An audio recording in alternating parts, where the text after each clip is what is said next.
Halloween is just around the corner, and even though it is only August, it doesn't stop the stories from stocking up. Many true crimes are horror stories on their own, but there have been a bunch of serial killers that have been adapted into different horror stories like Psycho and uh, Halloween, Silence of the Lambs, things like that.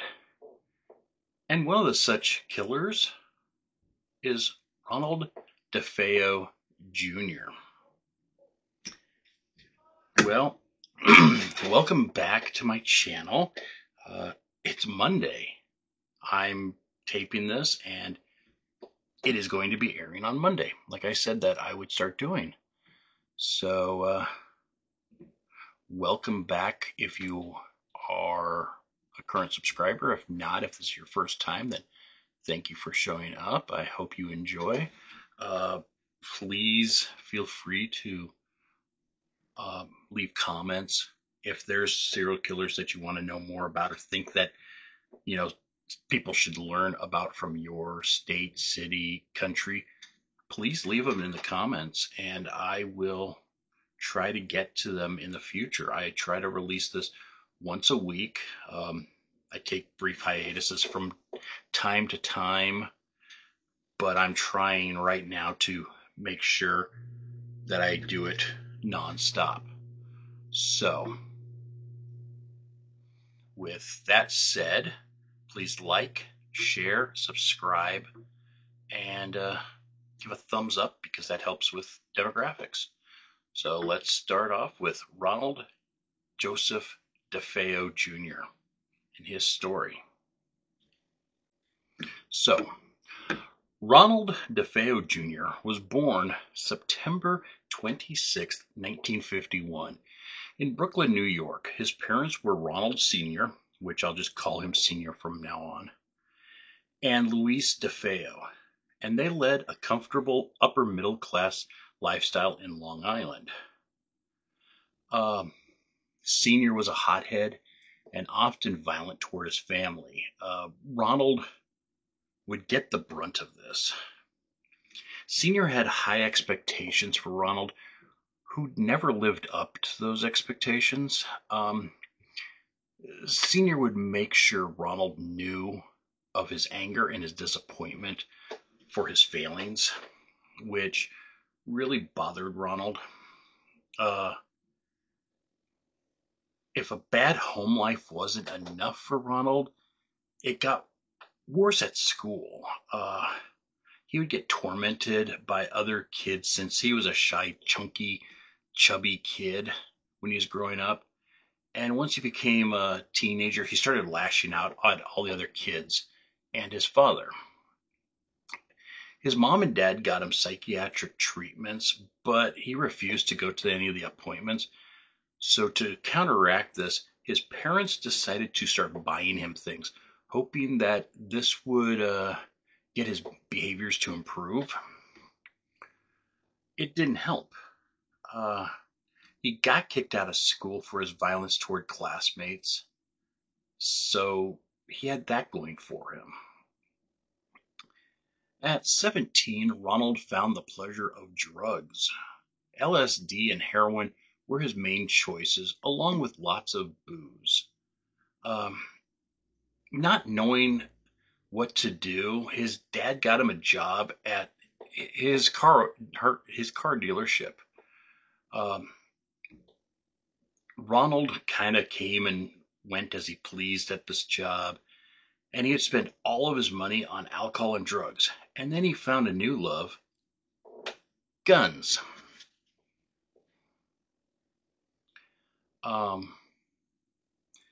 As time went on, his anger got more severe. He would get into bar fights and even threaten people with his guns. He threatened a friend on a hunting trip, and he even attempted to shoot his dad with a shotgun, but the shotgun malfunctioned. In 1974, his father entrusted him with the dealership business. Ronald was not happy with the amount of money he was making, So him and his friend staged a fake robbery. He agreed to split the money with his friend.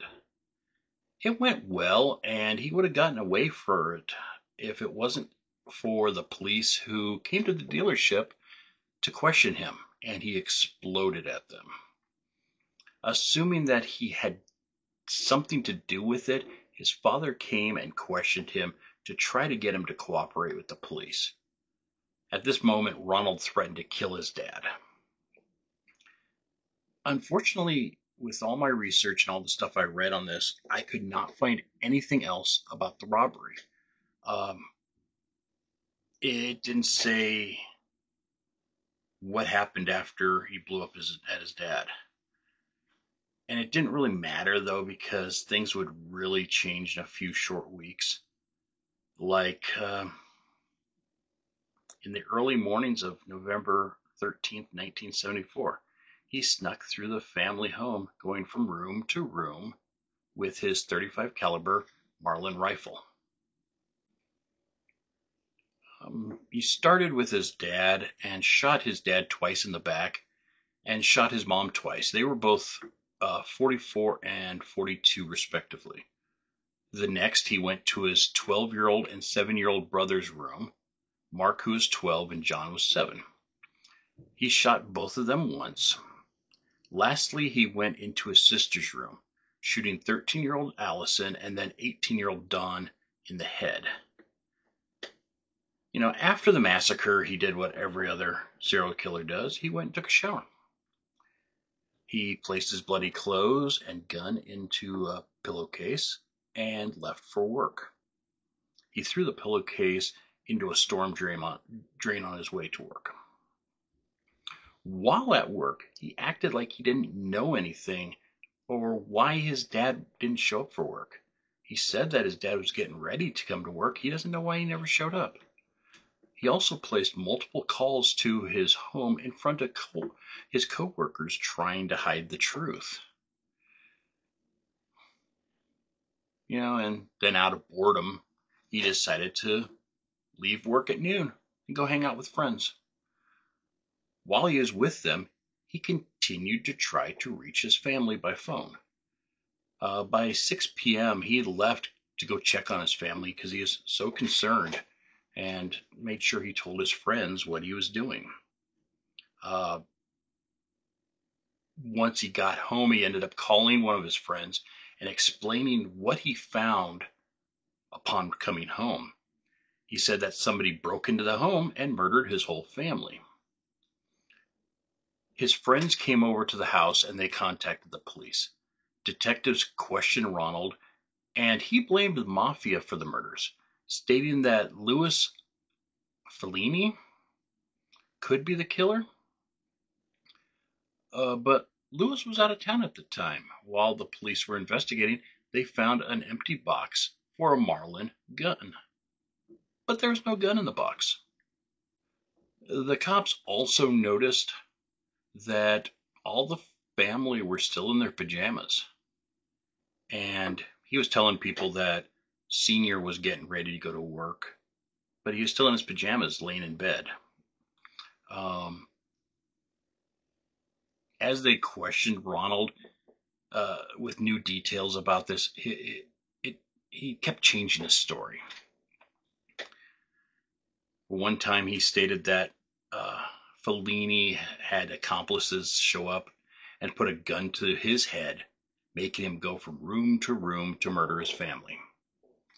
He also asked police when he could collect his father's life insurance policy, which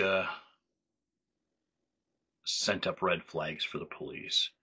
He finally broke down and confessed that once he started shooting, he couldn't stop himself.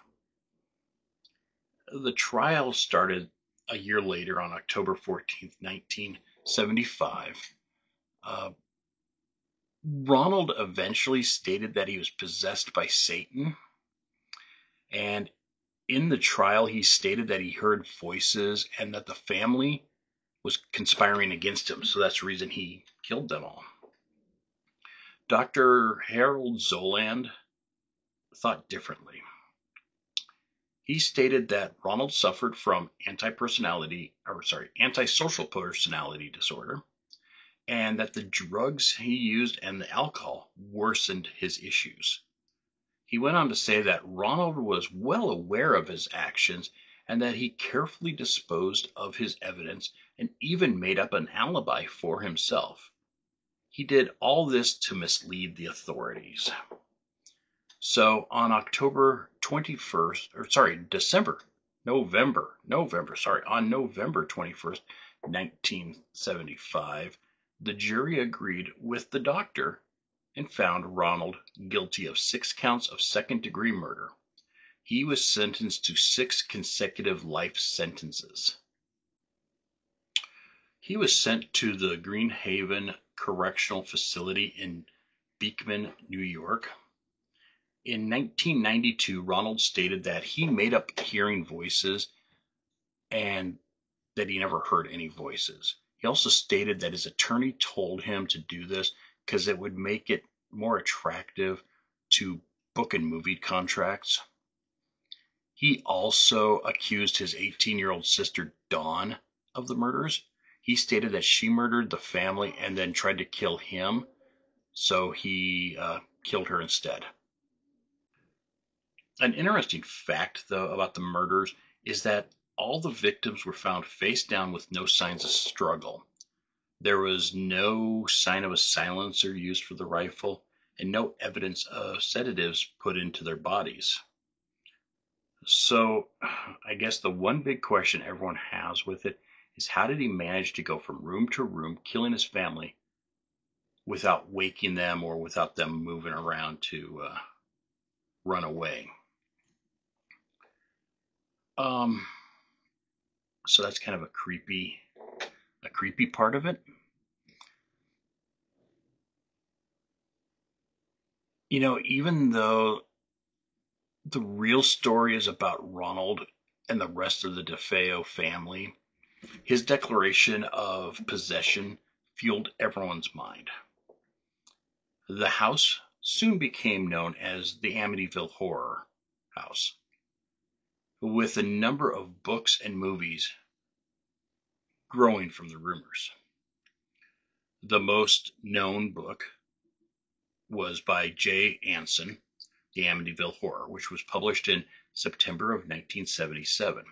The book was based on a 28-day period from December 1975 to January of 1976, when George and Kathy Lutz and their 3 kids became the first people to live in the house since the murders.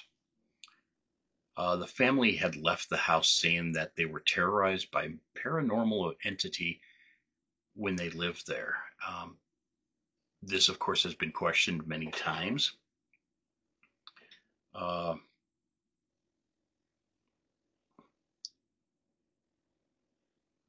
So I'm not sure. I mean, it could be making up some good fiction for people, I guess. Robert DeFeo once said, "I guess that Amityville Horror really is supposed to be me, because I'm the one that got convicted of killing my family. I'm the one who say they did it. I'm the one that's supposed to be possessed by the devil." You know, there's so much myth backing behind Ronald. I don't know why I said Robert. Ronald DeFeo. There's so much behind him about, you know, the voices and things like that. One has to wonder if he did or if he didn't. God knows what actually happened with the Lutz family. But I know later on in life, one of the Lutzes claimed that all of it was made up, that it didn't actually happen. But I guess it makes for a good story. So it's a freaky series of events that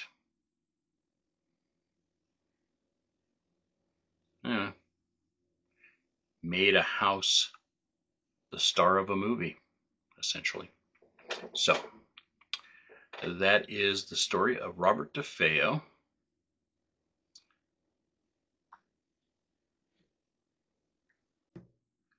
So Ronald did die March 12th of 2021. So, he died in prison. And that's the end of that. We don't know. I mean, there's no way we can ever find out anything else because the person that perpetrated it is dead. So I'm glad you stopped by. I'm hoping that you stuck around. Please share and like this. If you're not subscribed, please subscribe. I'm trying to better myself. New camera, new equipment, new location. So thanks a lot for being here. And until next time, love you, peace, and be good to each other.